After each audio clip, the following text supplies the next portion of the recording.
ये दोस्ती हम नहीं छोड़ेंगे। एक बार फिर से आ गए हैं हम। चैप्टर चल रहा है आइसोमराइज्म। पिछले क्लास में हम लोगों ने ओपनिंग कर दिया है, थोड़ी थोड़ी बातें हम लोगों ने करी थी कि आइसोमराइज्म क्या होता है। आज के क्लास में बातों को फिर से आगे बढ़ाना है। सभी लोग सीट बेल्ट अच्छे से बांध ले। ओके, तो पिछले क्लास में हम लोगों ने इतना तो समझ लिया है कि आइसोमराइज्म क्या होता है। आज की क्लास में सीधे सीधे हम कहेंगे ये जो आइसोमराइज्म होता है इसे हम लोग दो पार्ट्स में डिवाइड कर सकते हैं। एक स्ट्रक्चरल आइसोमराइज्म, जिसे हम अगर एक और नाम देना चाहे तो कॉन्स्टिट्यूशनल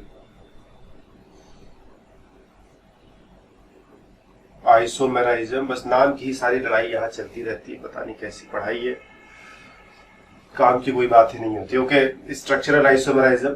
लेकिन कुछ गोबर टाइप के लोग होंगे जो तुमसे पूछेंगे कॉन्स्टिट्यूशनल आइसोमराइज्म बताओ, तो भी तुम बता देना। एंड स्टीरियो आइसोमराइज्म, क्योंकि इन गोबरों को जो है पूछने के लिए अच्छा प्रश्न नहीं मिलता, तो फालतू फालतू प्रश्न जो है कहीं न कहीं से वो खोज करके लाते हैं वो।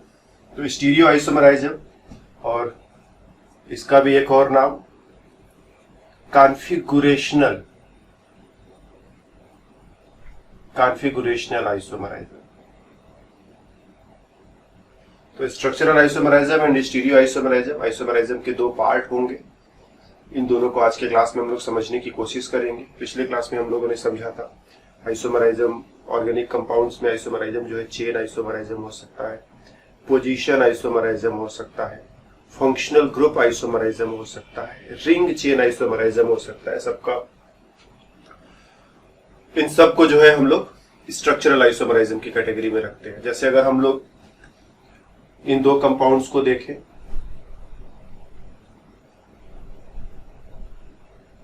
नॉर्मल ब्यूटेन एंड आइसोब्यूटेन,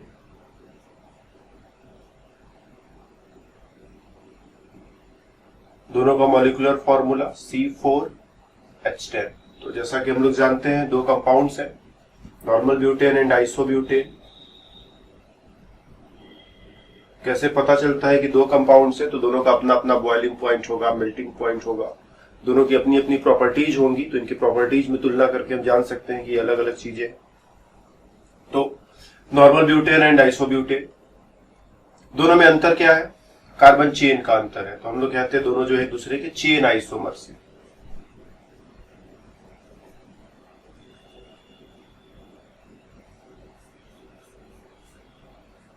जैसे यहां पर हम एक ब्रोमीन लगा दें तो बोलेंगे दूसरे पोजीशन पर ब्रोमीन है, 1 2 3 4 5 6, 2 ब्रोमोहेक्सेन।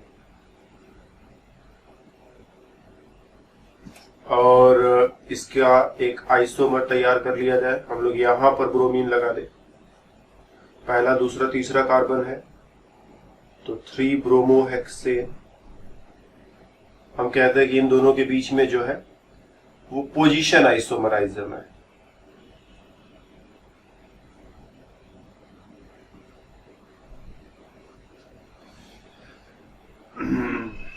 तो चेन आइसोमराइज्म, पोजीशन आइसोमराइज्म। और एक एग्जांपल हम लोगों ने पिछले क्लास में लिया था, उसकी भी यादें तुम्हारे लिए ताजा कर दे। Ethyl alcohol and dimethyl ether.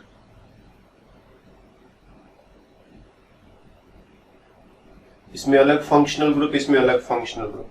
हम कहेंगे कि ये दोनों एक दूसरे के functional group isomers, functional group isomers है। राइट। अब एक और बहुत ही तगड़ा, बहुत ही अच्छा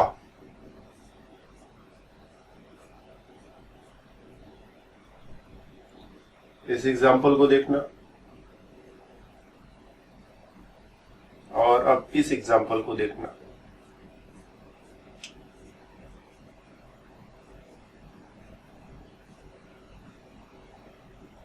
इसे कहते हैं सिस टू ब्यूटीन। ब्यूट मतलब 1 2 3 4 कार्बन की चेन है तो ब्यूट कहोगे ही कहोगे। कार्बन नंबर 2 और 3 के बीच में डबल बॉन्ड है तो टू ब्यूटीन या ब्यूट टू इन कहोगे। सेम हियर, इसे ट्रांस टू ब्यूटीन कहते हैं।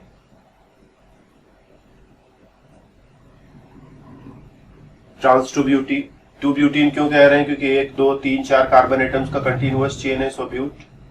इन मतलब डबल बॉन्ड और टू मतलब ये कार्बन नंबर 2 और 3 के बीच में डबल बॉन्ड है। सिस ट्रांस का क्या लफड़ा है? सिस मतलब दोनों मिथाइल ग्रुप सेम साइड पर है तो सिस कह दिया, और दोनों मिथाइल ग्रुप अपोजिट साइड पर इस तरह से लिखे गए तो इसको ट्रांस कह दिया। तो ये वाला जो एग्जांपल है बाकी के एग्जांपल से काफी अलग है। ये तीनों एग्जांपल्स, चेन आइसोमर्स वाले एग्जांपल को हम लोग देख लें, पोजीशन आइसोमराइज्म वाले एग्जांपल को देख लें, फंक्शनल ग्रुप आइसोमर्स ये दोनों, इन दोनों को देख लें। अगर इनके साथ इस वाले एग्जांपल का कंपैरिजन करें तो ये एग्जांपल थोड़ा सा अलग है। इसमें क्या है? कार्बन चेन दोनों में सेम है। इसमें भी 1 2 3 4 कार्बन एटम्स का कंटिन्यूअस चेन है। यहां पर भी 1 2 3 4 कार्बन एटम्स का कंटिन्यूअस चेन है। जैसा कार्बन चेन यहां पर वैसा ही कार्बन चेन यहां पर 1 2 3 4 1 2 3 4। इसमें जो फंक्शनल ग्रुप है कार्बन कार्बन डबल बॉन्ड कह सकते हो, एल्कीन फंक्शनल ग्रुप। इसमें भी वही फंक्शनल ग्रुप है, कोई दूसरा फंक्शनल ग्रुप नहीं आया है। इवन फंक्शनल ग्रुप का पोजीशन, इसमें जो डबल बॉन्ड है कार्बन नंबर 2 और 3 के बीच में लगा हुआ है, यहाँ पर भी डबल बॉन्ड कार्बन नंबर 2 और 3 के बीच में ही लगा हुआ है, इसीलिए टू ब्यूटीन यहाँ भी लिखा हुआ है, टू ब्यूटीन यहाँ भी लिखा हुआ है। अंतर क्या है? Orientation. Methyl group same side पर है और अभी ये अपोजिट साइड पर है, तो ओरिएंटेशन में अंतर है। ठीक, same carbon chain,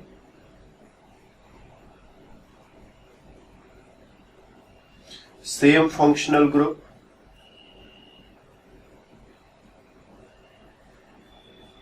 and same position of the group का पोजीशन भी चेंज नहीं हो रहा है। कार्बन चेन में कोई अंतर नहीं, फंक्शनल ग्रुप में कोई अंतर नहीं, फंक्शनल ग्रुप के पोजीशन में कोई अंतर नहीं। अंतर क्या है? So difference in orientation.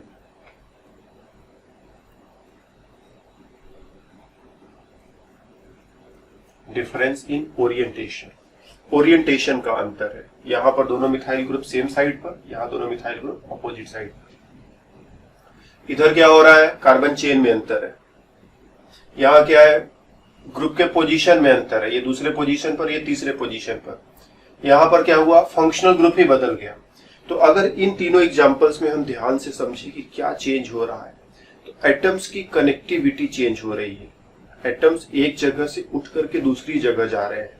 जैसे यहां पर देखो, कार्बन कार्बन ऑक्सीजन है, जबकि यहां पर क्या है? कार्बन ऑक्सीजन कार्बन है। यहां पर CO का कनेक्शन है, यहां पर COC का कनेक्शन है। हाइड्रोजन्स को थोड़ी देर के लिए इग्नोर करो। तो CCO का कनेक्शन, यहां पर क्या है? COC का कनेक्शन। एटम्स अपनी जगह बदल दे रहे हैं। यहां देखो, ब्रोमीन दूसरे पोजीशन पर था, यहां ब्रोमीन जो है वो तीसरे पोजीशन पर है। यहां पर देखो, कार्बन एटम कंटिन्यूअसली कनेक्टेड है, 1 2 3 4। यहां पर कार्बन एटम्स ने आपको थोड़ा चेंज किया है, ये 1 2 3 4, कुछ इस तरह से ये कनेक्टेड है। तो अगर एटम्स और बॉन्ड्स, एटम्स या बॉन्ड्स एक जगह से उठ करके दूसरी जगह चले जाए, एक पोजीशन से दूसरे पोजीशन पर चले जाए, एक जगह से दूसरी जगह पर शिफ्ट हो जाए, तो हम लोग इस तरह के आइसोमराइज्म को स्ट्रक्चरल आइसोमराइज्म में रखते हैं कि स्ट्रक्चर चेंज हो रहा है। स्ट्रक्चर में क्या क्या चेंज होगा? या तो एटम्स इधर उधर मूव कर जाए, या तो बॉन्ड्स इधर उधर मूव कर जाए। बॉन्ड्स इधर उधर मूव कर जाए, जैसे 2 ब्यूटीन और 1 ब्यूटीन, डबल बॉन्ड इधर उधर मूव कर गया। एटम्स नहीं मूव किए, मे बी कुछ एटम्स भी मूव करें, लेकिन एटलीस्ट बॉन्ड्स तो मूव कर रहे हैं। तो हम लोग स्ट्रक्चरल आइसोमराइज्म में ये देखेंगे कि एटम्स, साफ साफ चलो, एटम्स, कुछ एटम्स अपनी जगह से इधर उधर हिलते डुलते नजर आएंगे। पहले आइसोमर में एटम्स जहां जहां थे, दूसरे आइसोमर में एटम्स जो है बिल्कुल उसी जगह पर नहीं रहेंगे, बल्कि उनका जगह थोड़ा बदल चुका होगा। तो अगर एटम्स अपनी जगह को बदल रहे हैं, एक आइसोमर से दूसरे आइसोमर में जाने पर एटम्स ने अपनी जगह को बदला है, तो हम कहते हैं स्ट्रक्चर चेंज हो गया। छोटा सा भी एक भी एटम इधर से उठ करके उधर चला गया, जैसे एक हाइड्रोजन एटम भी इधर से उधर हो गया, तो हम बोलेंगे कि यस, स्ट्रक्चर में चेंज आ गया, एक भी एटम अपनी जगह को छोड़ करके कहीं और चला गया, तो हम बोलेंगे यस स्ट्रक्चर में चेंज आ गया और ये दोनों एक दूसरे के स्ट्रक्चरल आइसोमराइज्म, एक दूसरे के स्ट्रक्चरल आइसोमर्स कहे जाएंगे। दूसरी तरफ यहां पर कोई एटम कहीं नहीं गया है, तो ध्यान से देखो कार्बन कार्बन डबल बॉन्ड, इसमें भी वही कार्बन कार्बन डबल बॉन्ड।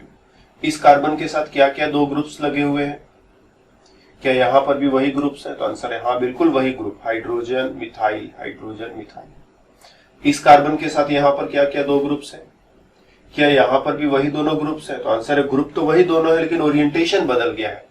इसमें ये मिथाइल नीचे, हाइड्रोजन ऊपर था, पोजीशन नहीं बदला है। ऐसा नहीं कि इस कार्बन से उठाकर उस कार्बन पर पहुंचा दिया है या उस कार्बन से उठाकर इस कार्बन पर पहुंचा दिया। जो जिसके साथ है वो उसी के साथ है, संग साथ कुछ बदल नहीं रहा। जो एटम जिस एटम के साथ यहां पर है वही एटम उसी एटम के साथ यहां पर वापस फिर से है। इस कार्बन के साथ हाइड्रोजन और मिथाइल था, तो अभी भी इस कार्बन के साथ हाइड्रोजन और मिथाइल, इस कार्बन के साथ भी हाइड्रोजन और मिथाइल, तो यहां पर भी हाइड्रोजन और मिथाइल, ये ओरिएंटेशन बदल गया है। तो एटम्स का साथ नहीं बदलेगा, जो एटम्स जिस एटम के साथ यहां पर थे वही एटम उसी एटम के साथ वापस से यहां पर भी है। सिर्फ ओरिएंटेशन दाएं से बाएं हो गया, आगे से पीछे हो गया, ऊपर से नीचे हो गया, ओरिएंटेशन बदलता है। तो जब ओरिएंटेशन बदलने की वजह से दो कंपाउंड्स एक दूसरे के आइसोमर्स हो जाते हैं तो हम कहते हैं स्टीरियो आइसोमराइज्म काम कर रहा है, या ये दोनों एक दूसरे के स्टीरियो आइसोमर्स, राइट। स्टीरियो का मतलब ये होता है स्पेस में हम कुछ चेक कर रहे हैं। Stereo isomerism, difference in orientation of groups, orientation of group in space में ग्रुप्स का ओरिएंटेशन बदल जाएगा तो उसे हम स्टीरियो आइसोमराइज्म कहेंगे। और structural isomerism, difference in structure, difference in structure, और स्ट्रक्चर में डिफरेंस होने का मतलब क्या है? डिफरेंस इन कनेक्टिविटी और पोजीशन ऑफ एटम्स। कुछ न कुछ एटम, छोटा से छोटा हाइड्रोजन एटम भी हो सकता है, कोई न कोई एटम जरूर एक जगह से दूसरी जगह हिलता डुलता नजर आएगा। तो डिफरेंस इन कनेक्टिविटी और पोजीशन ऑफ एटम्स, एटम्स का पोजीशन चेंज होता हो तुम्हें दिखाई पड़ेगा। जैसे यहां पर तुम देखो, कह सकते हो कि ये चौथा वाला कार्बन एटम यहां से कूद करके ये बीच में चला आएगा तो इसकी जगह ऐसा दिखाई पड़ेगा ना। यहां पर तुम कह सकते हो ब्रोमीन यहां से जंप करके यहां चला जाए तो कुछ ऐसा दिखाई पड़ेगा ना। यहां पर तुम कह सकते हो कि ऑक्सीजन यहां से कूद करके यहां दोनों के बीच में जंप कर जाए तो कुछ ऐसा दिखाई पड़ेगा ना। तो एटम्स अपनी पोजीशन को, एटम्स अपनी जगह को बदल रहे हैं, स्ट्रक्चर को बदल रहे हैं, स्ट्रक्चर में चेंज आ रहा है, स्ट्रक्चरल आइसोमराइज्म। और यहां पर इस एग्जांपल में क्या था? स्ट्रक्चर में कोई चेंज नहीं आया, स्ट्रक्चर में कोई चेंज नहीं आया, सिर्फ ओरिएंटेशन चेंज हुआ। जो चीजें यहां थी वही चीजें यहां पर है। Carbon carbon double bond, carbon carbon double bond. इस कार्बन के साथ जो दो ग्रुप्स यहाँ है वही दोनों ग्रुप्स यहाँ पर भी, जो दो ग्रुप्स यहाँ है वही दोनों ग्रुप्स यहाँ पर भी है। सिर्फ ओरिएंटेशन में चेंज आया है। ओरिएंटेशन में चेंज आने से अगर दो कंपाउंड्स एक दूसरे के आइसोमर्स हो जाते हैं तो स्टीरियो आइसोमर्स, या मे भी कभी कभी कॉन्फिगरेशनल आइसोमराइज्म या कॉन्फिगरेशनल आइसोमर्स भी कह सकते हो। तो दो तरह का आइसोमराइज्म हमें फेस करना पड़ता है, स्ट्रक्चरल एंड स्टीरियो। पिछले क्लास में जितनी बातें करी थी सब कुछ स्ट्रक्चरल ही था। ठीक, अगर हम लोग स्ट्रक्चरल आइसोमराइज्म को क्लासिफाई कर ले, ये हो गया आइसोमराइज्म, इसके दो पार्ट्स हो गए, structural isomerism and second goes stereo isomerism. Structural isomerism में चेन आइसोमराइज्म हो सकता है, और पोजीशन आइसोमराइज्म हो सकता है,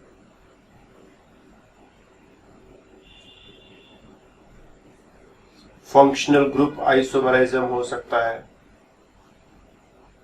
सारी बातें हम लोगों ने पिछले क्लास में करी हुई है, सिर्फ यहां पर लिस्ट बना ले रहे हैं। रिंग चेन आइसोमराइज्म हो सकता है,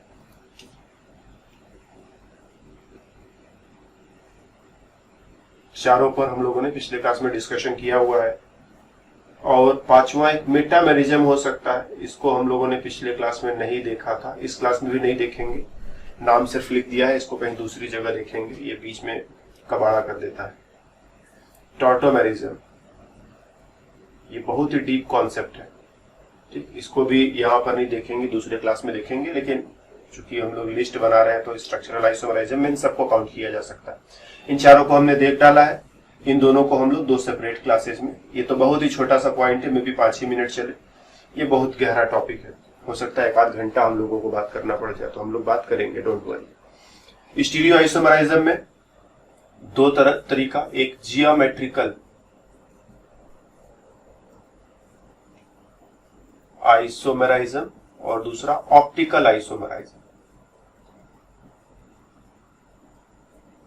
geometrical isomerism and optical isomerism. Geometrical का एग्जांपल जो ऊपर लिया था वो जियोमेट्रिकल का ही एग्जांपल था, कार्बन कार्बन डबल बॉन्ड, यहां पर कोई भी दो ग्रुप्स एक्स वाई जोड़ दो, और यहां पर फिर से कोई भी दो ग्रुप, कोई भी दो अलग अलग ग्रुप, इवन यही वाला उठाकर इधर रिपीट कर दोगे तो भी चलेगा। तो एक्स वाई या एक्स डैश वाई डैश मतलब सेपरेट भी हो सकता है, सेम भी हो सकता है, ठीक। तो चलो थोड़ी देर के लिए कह दिया इधर दो अलग अलग ग्रुप्स, इधर भी वही वाले दोनों अलग अलग ग्रुप्स।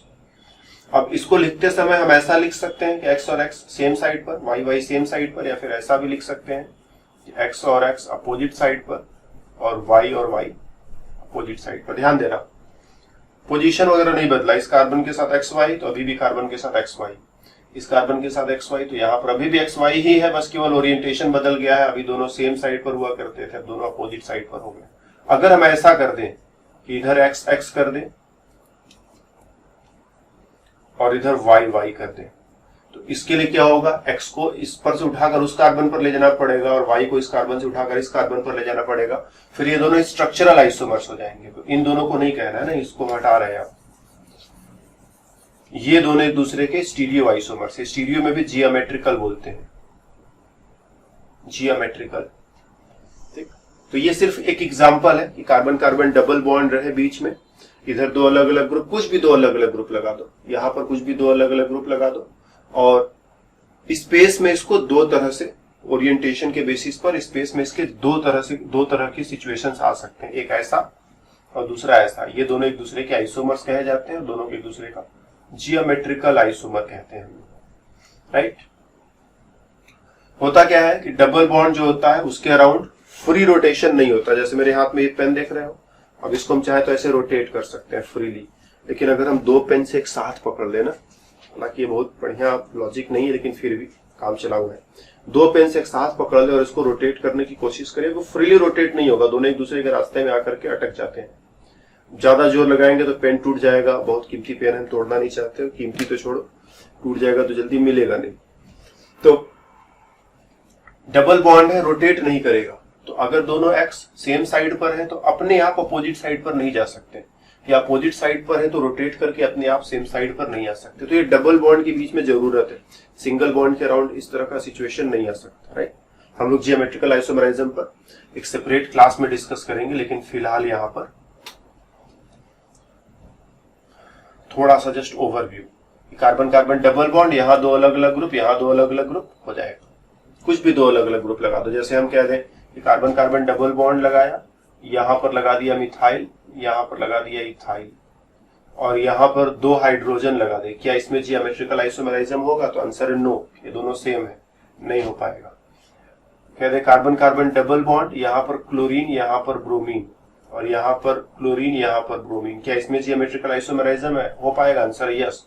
इधर दो अलग अलग ग्रुप, इधर भी दो अलग अलग ग्रुप। हम कहे कार्बन कार्बन डबल बॉन्ड, इधर कह दो क्लोरीन, इधर ब्रोमीन, यहाँ फ्लोरीन, यहाँ आयोडीन, क्या इसमें जियोमेट्रिकल आइसोमेरिज्म हो पाएगा? तो आंसर ये दोनों अलग अलग है, ये दोनों भी आपस में अलग अलग है, इसमें भी हो जाएगा। तो इस तरह से बहुत ही सिंप्लिसिटी के साथ हम लोग सोच सकते हैं। अब एक आइसोमर तो ये खुद हो गया, दूसरा आइसोमर बनाना है तो क्या करो, इन दोनों किसी एक को फिक्स रखो, इसको जैसे फिक्स रखा इन दोनों को बदल दो आपस में, नीचे की जगह ऊपर, ऊपर की जगह नीचे। तो जो अगला रिलेशनशिप मिलेगा उसमें तुम देखोगे ब्रोमीन यहाँ, ब्रोमीन यहाँ, क्लोरीन यहाँ, क्लोरीन यहाँ, bromine bromine opposite, chlorine chlorine opposite. अभी क्या है, chlorine chlorine same side, bromine bromine same side. इसमें बनाना है तो किसी एक को फिक्स रखो, किसी एक को बदल दो। तो चलो फ्लोरीन और आयोडीन को फिक्स रखा, क्लोरीन ब्रोमीन को बदल दिया।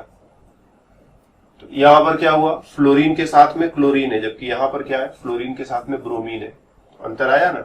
तो इस तरह से ये दोनों एक दूसरे के जियोमेट्रिकल आइसोमर्स हैं। तो और भी बातें होंगी, हम लोग एक सेपरेट क्लास में जियोमेट्रिकल आइसोमराइज्म पर मिलेंगे, वहां पर गहराई से बात करेंगे। ऑप्टिकल आइसोमराइज्म, बहुत ही थोड़ी सी बात इस पर करके हम लोग इस क्लास को खत्म करते हैं। अगर एक कार्बन हो जिसके साथ 4 अलग अलग ग्रुप्स लगे हो, कह दो यहां पर हमने लगा दिया मिथाइल, यहां पर हमने लगा दिया इथाइल, यहां पर लगा दिया ब्रोमीन, यहां पर लगा दिया हाइड्रोजन। अब इसके सामने एक मिरर रख दो ऐसे बगल में। जब मिरर रखोगे तो मिरर में इसका इमेज कैसा बनेगा, ये मिथाइल इधर से इधर आ जाएगा, इथाइल इधर से उधर चला जाएगा, ये दोनों अपनी जगह पर फिक्स रहेंगे। तो ऐसा कार्बन जिसके साथ 4 अलग अलग ग्रुप्स तुमने जोड़ा है, उस कार्बन को कहते हैं एसिमेट्रिक। एसिमेट्रिक कार्बन या कायरल कार्बन।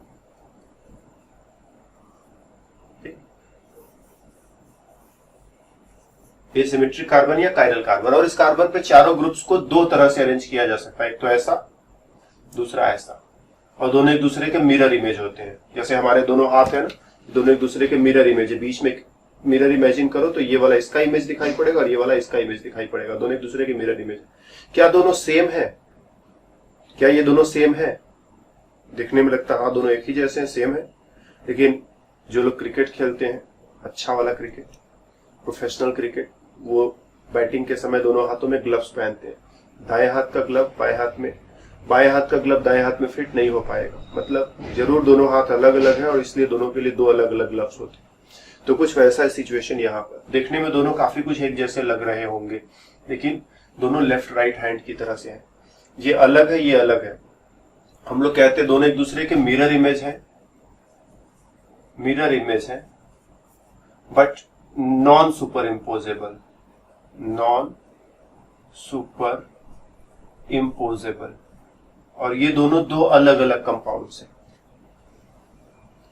ये एक अलग कंपाउंड है, ये एक दूसरा अलग कंपाउंड है। दोनों में डिफरेंस करने के लिए हम लोग लाइट का इस्तेमाल करते हैं और इसीलिए हम लोग नाम देते हैं ऑप्टिकल आइसोमराइज्म। ऑप्टिकल मतलब समथिंग रिलेटेड विथ लाइट। तो एसिमेट्रिक कार्बन जब भी आएगा इस तरह से 2 आइसोमर्स बनाओगे और दोनों में अंतर करने के लिए लाइट का इस्तेमाल करते हैं, इसीलिए हम कहते हैं ये दोनों एक दूसरे के ऑप्टिकल आइसोमर्स है।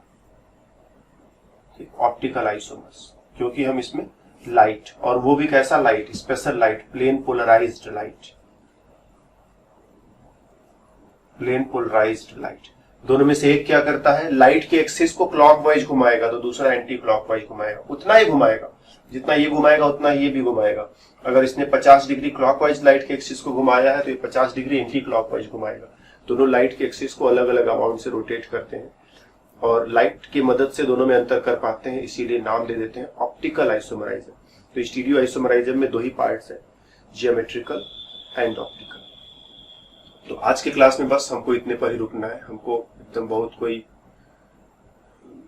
बड़ा जो है काम नहीं कर डालना है, सिर्फ छोटा सा काम करना था। ये आइसोमराइज्म में 2 पार्ट्स होते हैं, स्ट्रक्चरल एंड स्टीरियो। ये समझाना था कि स्ट्रक्चरल में क्या होता है, कुछ न कुछ एटम, ग्रुप, बॉन्ड अपनी जगह से दूसरी जगह पर हिलता डुलता हुआ नजर आएगा। स्टीरियो में क्या होगा, सभी एटम्स, बॉन्ड्स वगैरह अपनी ही जगह पर रहेंगे, सिर्फ ओरिएंटेशन बदल जाएगा। जैसे यहाँ पर हमने देखा, अभी मिथाइल मिथाइल सेम साइड पर है, फिर मिथाइल मिथाइल अपोजिट साइड पर है। फिर दूसरा एग्जाम्पल हमने ये एसिमेट्रिक कार्बन वाला लिया था। इसमें हम लोगों ने देखा कि ये कार्बन के साथ 4 ग्रुप्स कुछ इस तरह से कनेक्टेड है। अगले एग्जाम्पल में देखा तो कार्बन के साथ 4 ग्रुप्स इस तरह से कनेक्टेड है कि दोनों एक दूसरे के मिरर इमेज हो जाते हैं। Non super imposable, non super imposable का मतलब है कि दोनों सेम नहीं है। ध्यान देना, अगर एक बॉल रहे तो उसका मिरर इमेज भी जो है बॉल के जैसा ही बनेगा और ये दोनों में कोई अंतर नहीं है। इसकी जगह इसको उठा लो या इसकी जगह इसको उठा लो, फर्क नहीं पड़ता है। लेकिन ये दोनों में अंतर है, इसकी जगह इसको और इसकी जगह इसको नहीं लिया जा सकता। दोनों 2 अलग अलग चीजें हैं, दोनों एक दूसरे के आइसोमर्स हैं और दोनों में लाइट की मदद से अंतर कर पाते हैं। कौन सा लाइट, तो स्पेशली प्लेन पोलराइज्ड लाइट। इसकी बात भी हम लोग करेंगे। ऑप्टिकल आइसोमराइज्म को हम लोग एक सेपरेट क्लास में अच्छे से डील करेंगे। बहुत सारी बातें इसमें है, यहाँ पर सभी चीजों की खिचड़ी नहीं बनाई जा सकती। तो जस्ट ऑप्टिकल आइसोमराइज्म से तुम्हारा इंट्रोडक्शन करा रहे हैं यहाँ पर कि प्लेन पोलराइज्ड लाइट की मदद से दोनों में अंतर करेंगे। एक लाइट के एक्सिस को क्लॉकवाइज घुमाएगा, दूसरा एंटी क्लॉकवाइज घुमाएगा। इसीलिए दोनों में चूंकि लाइट की मदद से अंतर कर रहे हैं, इसीलिए हम कहते हैं कि ये दोनों एक दूसरे के ऑप्टिकल आइसोमर्स हैं। तो इस क्लास में बस इतने पर ही रुकते हैं। पिछले क्लास में तुमको आइसोमराइज्म के साथ हमने इंट्रोड्यूस कराया था कि आइसोमराइज्म क्या होता है। इस वाले क्लास में आइसोमराइज्म के थोड़ा सा और आगे बढ़े हम लोग। हमने जाना कि स्ट्रक्चरल आइसोमराइज्म और स्टीरियो आइसोमराइज्म क्या होते हैं। जब और आगे के क्लासेस में मिलेंगे तो बातें और भी होंगी। फिलहाल बाय बाय।